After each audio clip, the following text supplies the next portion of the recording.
When the power goes out, most grid-tied solar systems shut down, leaving homeowners in the dark, even on a sunny day. It's a frustrating reality for many solar owners, but the good news is that there are solutions.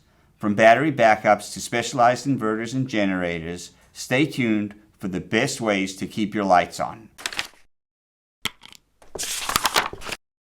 All right, Larry. So first of all, explain to us why a grid-tied solar system shuts down when the grid goes down.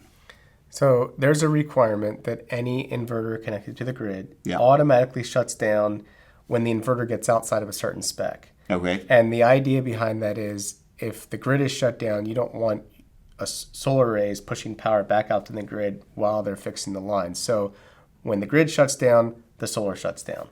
Let's talk about different solutions to keep your solar system running during one of those outages. So there's various options that we would have. There's three primarily. There's sunlight backup. Okay. There's battery only backup, and then there's the battery generator combo. Those are kind of like the three that we can look at. So first of all, we can look at sunlight backup. That's the most economical option, but it's only for a select very few, very small loads. And I can't emphasize that enough. Enphase is the brand. They have an inverter, Warren, that works when the power is down and the sun is up and you have loads running. It can produce power to try to match your loads. But we're talking very few, very small loads. Give this us is an not example. Running your whole house. An example might be lights. Okay.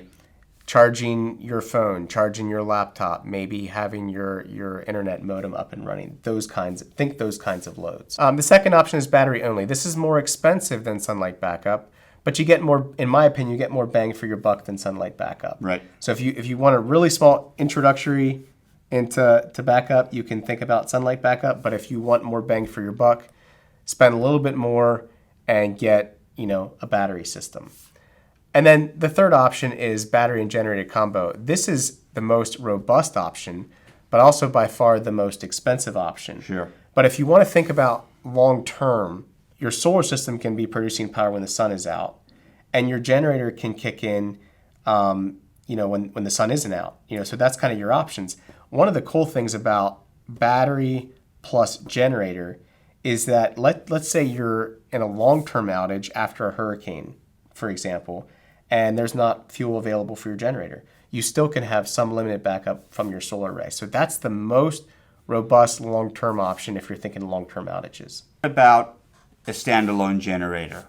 Sure, Warren, that's certainly an option. Now, that's not something that we offer, but if you're looking for backup and you're not concerned about your solar array running or not running, right, a standalone generator will be the most bang for your buck for backup. So how do you know which application is best for you? So there's going to be two major things to think about. One is, what loads do you want to back up? What are those loads? Are you looking for essential loads, like just a few small loads that run for short periods of time that are really essential?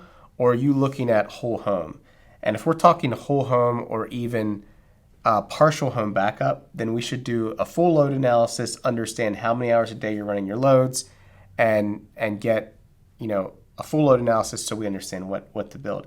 The other big thing, Warren, is just budget considerations. Right. What's it going to cost? I mean, if you're talking whole home backup and generators, you'll see here in a minute, that can be very, very expensive. So let's talk about the costs. Let's talk about the cost of sunlight backup. Yeah, so sunlight backup, again, that's the entry option. Yeah. It's going to add about $6,000 to your system. Okay. Because there's some equipment that needs to be added, some load control systems. There needs to be a system to interface with the grid.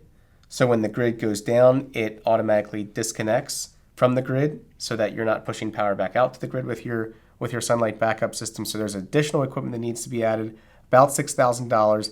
And again, this is not recommended due to very, very limited loads unless you're looking at really small loads. You do that at the time of installation or after the fact, or typically done during installation? Typically, you want to do that during installation. When I'm talking about pricing, I'm thinking as an add-on to that current installation, we're going to do it all at one time. We're not going to come back later and do a separate install. Let's talk about the cost of batteries.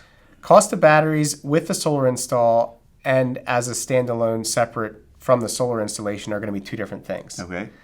So with a solar install, you're think in terms of maybe 20,000 for that first battery and maybe 12,000 per battery thereafter. If you're going to do a standalone system later, I would add about 10% to that. Let's say 22,000 for the first battery and 13,000 thereafter. You're going to have very limited backup with one battery. Right. So that entry point of 20,000 gets you very limited backup for just a few small loads. Again, think lighting, think maybe a freezer, think maybe a well pump, but pretty limited overall. And if you want to go whole home with batteries only, you should be typically thinking about 6 to 9 batteries, somewhere in that range. So you're thinking more along the lines of maybe 70 to 100,000 for a whole home backup system, depending how large your house is. And when you integrate generators with that as well, that increases the cost too. Right. So we can think about this in terms of batteries versus generators. So you asked about the standalone generator option. Yes. Typically, that's probably going to be around 20,000 for a whole home generator. Again, Right. That's really going to vary based on your specific situation. And this is estimated. We don't install generators, but 20,000 is probably about the right range for that. Then if you're looking at the battery generator combo, just add the two together. So Right. if you can install a whole home generator for 20,000 and you want a battery backup system for 20,000 that just does a few small loads, now you're thinking 40,000. Sure. If you want whole home generator plus solar that can provide whole home or mostly home backup, now you're thinking well over 100,000 in that case. Are there any additional installation requirements or inverter requirements?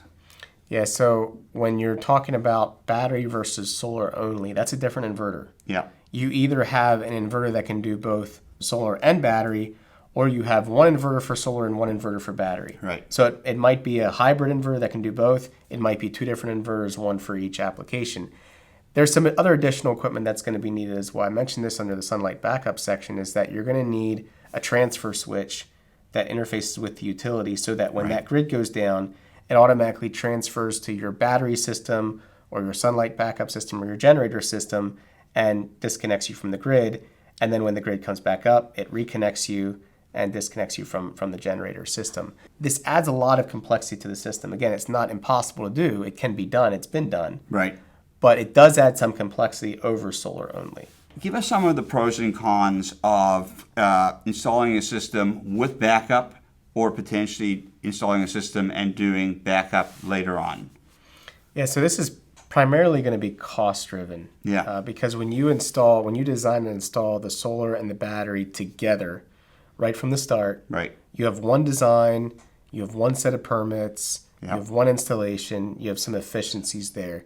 When you install it separate, now you have two completely separate systems, two installations, two designs, two permits, etc. Yeah. So that's kind of the main thing to think about. The other thing to think about is efficiency and equipment needed. Yeah. So again, if you install all at one time, you can have one hybrid inverter which can do the solar and the battery. Right. Versus if you come back later, unless you have a hybrid inverter already installed, you have to now have an inverter for your solar system and a separate inverter for your battery system. So that's a cost issue, but it's also an efficiency issue as well. Because when you have two inverters, solar comes off the roof into your solar inverter, Right. It converts it. Every time you convert, you lose some power. It converts it from DC to AC. Yep. And if you're off grid and need to put that power back into the battery, it converts it there from AC back into DC to store in the battery. And then when it uses that power, it converts it back from DC into AC to use that power. And there's losses at each conversion. There's losses at each conversion. You convert it 3 times. Right. If you have a DC coupled system with one hybrid inverter, not only is it a better cost structure because it's one inverter, but you also convert it really potentially only once into AC and use it right away. If it needs to go into the battery, that's one conversion. Right. And then back out as a second conversion. And actually, depending on how it goes into that battery, it could just go DC to DC. Right. And that's going to be a more efficient conversion than back to AC. Right. So there's benefits with cost, there's benefits with efficiency, and it's going to make a more straightforward design. Now, I will say this. If you're looking at adding batteries, let's say 5 years down the road, you might need to be careful about what hybrid inverter you install, because will it still be compatible with those batteries 5 years from now? Yeah. If you're looking the next 2 years, you're probably fine, but if you're looking longer term than that, maybe it makes the most sense to install an AC coupled system later. So there you have it. Those are your options to help keep the lights on when the power goes out. Are you thinking about battery backup? Our battery calculator makes it easy. Just enter the loads you want to back up and it'll instantly estimate the right system size and installation cost. Try it now. The link is in the description below. At Paradise Energy, we're a family-owned, full-service solar company helping businesses, farmers, and homeowners across the Mid-Atlantic save with every sunrise. If you're ready to talk solar and battery backup options, connect with one of our local experts using the link in the description below. Thanks for watching.